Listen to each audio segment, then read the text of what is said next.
8 দফার মধ্যে এই ছাত্রলীগ নেতার বিচার দাবি করার বিষয়টা কি আছে জিজ্ঞাসা করছি, তারা উত্তর দিতে পারবে না। তারা কি কখনো দাবি করছে বিচার? তারা কি কখনো সুনামগঞ্জের দিরায়ে এই যে হিন্দুদের বাড়ি যুবলীগ নেতা আওয়ামী লীগ নেতা ঘুরাই দিল, দাবির মধ্যে আছে ওর বিচার? দাবির মধ্যে নাসিরনগরে আওয়ামী লীগ নেতারা হিন্দুদের বাড়ি জ্বালায় পোড়াই দিল, আছে তার বিচার দাবি? সৈকত 20টা বাড়ি পুরাই দিল রংপুরে, হিন্দুদের বাড়ি পুরাই দিল ছাত্রলীগ নেতা। তাদের ওই 8 দফার মধ্যে এই ছাত্রলীগ নেতার বিচার দাবি করার বিষয়টা কি আছে জিজ্ঞাসা করছি, তারা উত্তর দিতে পারবে না। তাদের যে 8 দফা কি তারা নিজেরাও জানে না। 8 দফার মধ্যে আছে শেখ হাসিনা হেলিকপ্টার থেকে বাচ্চা শিশু হিন্দুকে গুলি করে হত্যা করেছে, তারা উত্তর দিতে পারবে? তারা তো শেখ হাসিনা ক্ষমতা থাকায় অবস্থায় শেখ হাসিনাকে তো বিব্রত করেনি, এখন কেন বিব্রত করছে? এখন কেন এই সরকারকে বিব্রত করছে? এই সরকার কি হিন্দুদেরকে অসহযোগিতা করেছে? আগে হিন্দুদের পূজা হতো যতগুলো পূজা মণ্ডপে, তার চেয়ে এই ইউনূস সরকারের সময়ে 50টি মণ্ডপে বেশি পূজা হয়েছে। তাহলে ক্যাসালটা কেন জিজ্ঞাসা করছি, এই ক্যাসালে হিন্দুরা ক্ষতিগ্রস্ত হচ্ছে কিনা, হবে কিনা সামনে বলেন। আমার মুখে বলতে হবে না, যখন দেখবে যে মুসলিমরা, আমরা তো বলতেছি কোনো মুসলিম ভাই কেউ লাঠি নিয়ে কোনো প্রতিবাদ করবেন না। গতকালকে আমরা মশাল জ্বালাইছিলাম, জ্বালানোর পরে মনে হলো যে জালো জালো স্লোগানটা আমরা দেব না, মশালটা আমরা জ্বালাবো না, মশালগুলো নিভাই দিয়ে মোমবাতি হাতে নিয়ে বলছি যে আলোর মিছিল, শান্তির মিছিল। ব্যানারে পর্যন্ত লিখিনি যে সনাতনীরা একজন ভাইকে, আমাদের ভাইকে জবাই করে হত্যা করেছে, আমরা ব্যানারে লিখি নাই এটা। আমরা লিখছি সাম্প্রদায়িক সম্প্রীতি বিনষ্টের ষড়যন্ত্র লিখছি, হিন্দুদের নামও লিখিনি, সনাতনীদের নামও লিখিনি। অথচ এই হামলার আগে ফেসবুকে আহ্বান জানাইছে সনাতনীরা সবাই চট্টগ্রাম কোর্ট প্রাঙ্গণে আসেন, হিন্দুরা সবাই কোর্ট প্রাঙ্গণে আসেন, আজকে একটা দফা রফা হবে। ভাই দফা রফা কি করবেন? ওই যে ভারতে বসে শুভেন্দু মানে হুমকি দিচ্ছে, হ্যাঁ হুমকি দিচ্ছে, হুঁশিয়ারি দিচ্ছে আমাদের বিরুদ্ধে যে তারা কি সব করবে, সীমান্ত বন্ধ করে দেবে। আমি বলি সীমান্ত বন্ধ করলে শুভেন্দু কলকাতার মানুষ তোমারে পিড়ায় মারবে। এমনিতেই বাংলাদেশিরা না দেওয়ার কারণে তোমরা খাইতে পারো না, দোকানদাররা মাছি মারতেছে, বলে না, নিউজ দেখছেন না? তাহলে যদি সীমান্ত বন্ধ করে, বেচা কেনা বন্ধ করে, তাহলে শুভেন্দুকে পিড়ায় মারবে কারা? কলকাতার মানুষরাই পিড়ায় মারবে। শুভেন্দু তোমার রাজনীতি শেষ, তুমি বোঝো নাই, তুমি তোমার নিজের দেশের মানুষকে না খায় থাকার ব্যবস্থা করছো, এবং বাংলাদেশের উপর তোমার দেশের মানুষ নির্ভরশীল, এটা বুঝতে হবে। বাংলাদেশের সংখ্যালঘুদের নির্ভরশীলতার দিকে আপনারা কাজ করছেন বা বাংলাদেশের মানুষগুলো কাজ করছে, এরকম ভাবে পরিচালিত হচ্ছে আর বাংলা। ভাই আর বাংলার যে ময়ূখ, ও একটা মানসিক রোগী, ওদের দেশের মিডিয়াগুলোই বলতেছে একটা মানসিক রোগী, ও একটা মৃগী রোগী যে দাঁড়ায় খালি ছটফট করে, অস্থির একটা অবস্থা।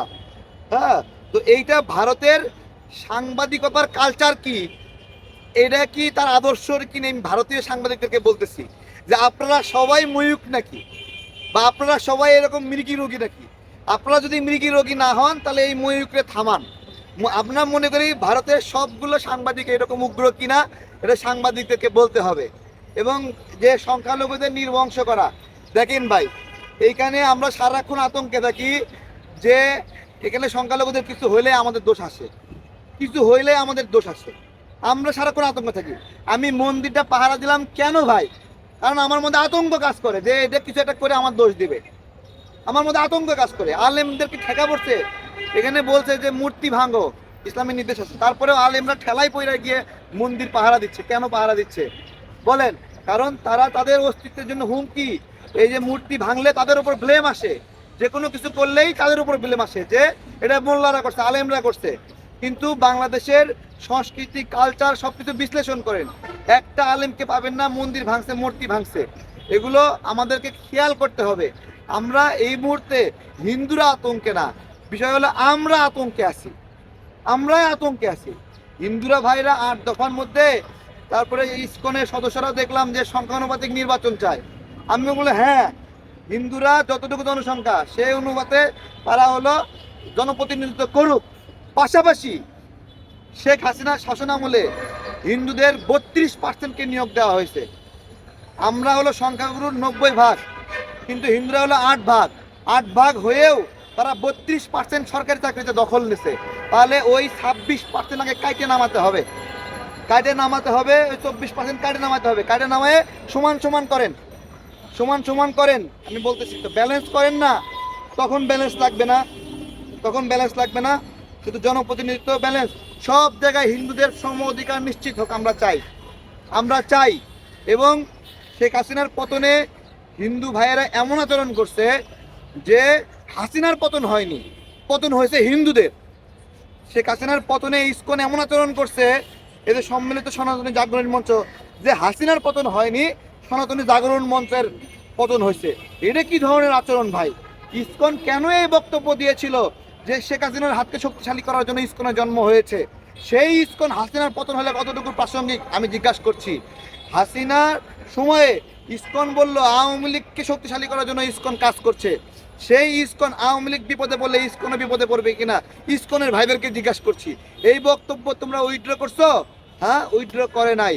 তার মানে এটা তাদেরই বক্তব্য ছিল। এই বিষয়গুলো বিবেচনা করে ইসকনকে নিষিদ্ধ করার দাবি জানিয়েছি আমরা।